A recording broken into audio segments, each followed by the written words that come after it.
Hi guys, तो मैं आज आप लोगों को बताने जा रहा हूँ क्लास 8 का एक्सरसाइज 14.1 का क्वेश्चन नंबर 7। ठीक है, इसमें कि एक वर्गाकार पार्क है जिसके बीचों बीच दो रास्ते निकलते हैं, जिसकी चौड़ाई क्रमशः दी हुई है 2 मीटर और 3 मीटर। ठीक है ना। उसके अलावा पार्क के जो शेष भाग है उसका क्षेत्रफल ज्ञात करना है। यानी पार्क का ये जो शेष भाग है, आपका ये शेष भाग जो दिख रहा है, इसका हम लोगों को क्षेत्रफल निकालना है। इसका क्षेत्रफल हम कैसे निकालेंगे? सबसे पहले हम लोगों को करना यह है कि दोनों जो रास्ते हैं उसका हम लोग क्षेत्रफल ज्ञात कर लेंगे। उसमें से एक भाग जो बीच में आयताकार भाग है वो दोनों रास्ते में आ जाते हैं, तो रास्ते का क्षेत्रफल जो निकलेगा उसमें से आयताकार भाग के क्षेत्रफल को घटा देंगे। उसके बाद फिर हम क्या करेंगे कि वर्ग का क्षेत्रफल निकालेंगे। वर्ग का क्षेत्रफल निकालने के बाद उसमें रास्ते के क्षेत्रफल को घटा देंगे। इस प्रकार हम पार्क के शेष भाग का क्षेत्रफल को हम निकाल सकते हैं। तो सबसे पहले हम निकालते हैं रास्ते का क्षेत्रफल। रास्ते का क्षेत्रफल आपका हो जाएगा। रास्ते का क्षेत्रफल के लिए सबसे पहले हम लोग क्या करना है, दोनों रास्ते का क्षेत्रफल निकालना है।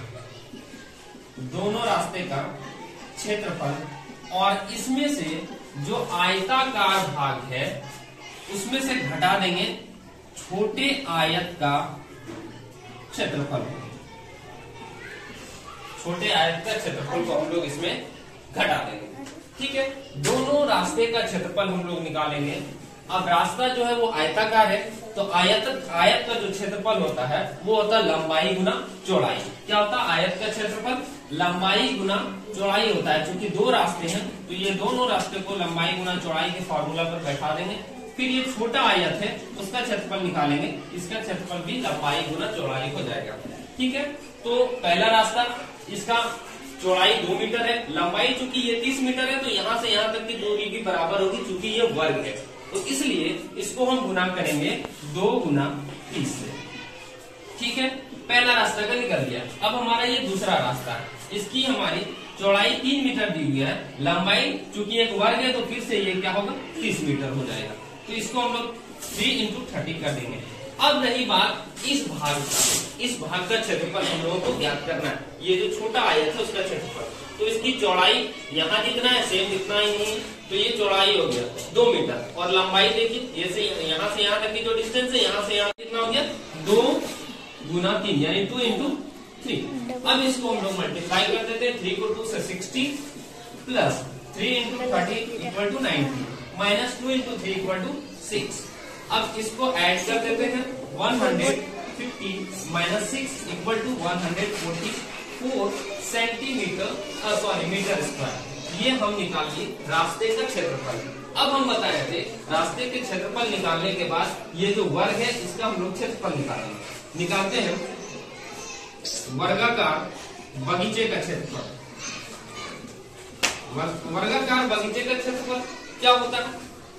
कोई बगीचा है वर्गाकार, तो सबसे पहले तो उससे पहले मुझे जानना वर्ग का क्षेत्रफल क्या होता है। वर्ग का क्षेत्रफल होता है भुजा गुना भुजा, है ना। यानी a² भी हम लोग इसको कह सकते हैं। तो इसका भुजा कितना है? 30 मीटर है, तो इसको 30 से गुना कर देंगे, यानी 900 मीटर स्क्वायर निकल गया। वर्गाकार बगीचे का क्षेत्रफल हमारा 900 मीटर स्क्वायर निकल गया। अब हमको निकालना है शेष भाग का क्षेत्रफल निकालना है। किसका क्षेत्रफल निकालना है? शेष भाग का क्षेत्रफल निकालना है। तो इसमें हम क्या करेंगे, जो वर्गाकार बगीचे का क्षेत्रफल आया उसमें से रास्ते के क्षेत्रफल को हम लोग घटा देंगे। यहाँ हम लोग लिखते हैं शेष भाग का क्षेत्रफल। शेष भाग का क्षेत्रफल में हम बताए थे कि जो वर्गाकार बगीचे का क्षेत्रफल होगा, वर्गाकार बगीचे का क्षेत्रफल में हम लोग घटा देंगे रास्ते का क्षेत्रफल को। ठीक है, तो वर्गाकार बगीचे का क्षेत्रफल हमारा 900 है और रास्ते का क्षेत्रफल है 144। इसको जब हम लोग घटाएंगे तो कितना आ जाएगा बच्चों? कितना आ जाएगा? 10 में 4 घटाएंगे 6, यहाँ बचा 89 में 14 अगर घटा देते हैं तो 75 मीटर स्क्वायर हो जाएगा। इस तरह से ये आपका आंसर होगा।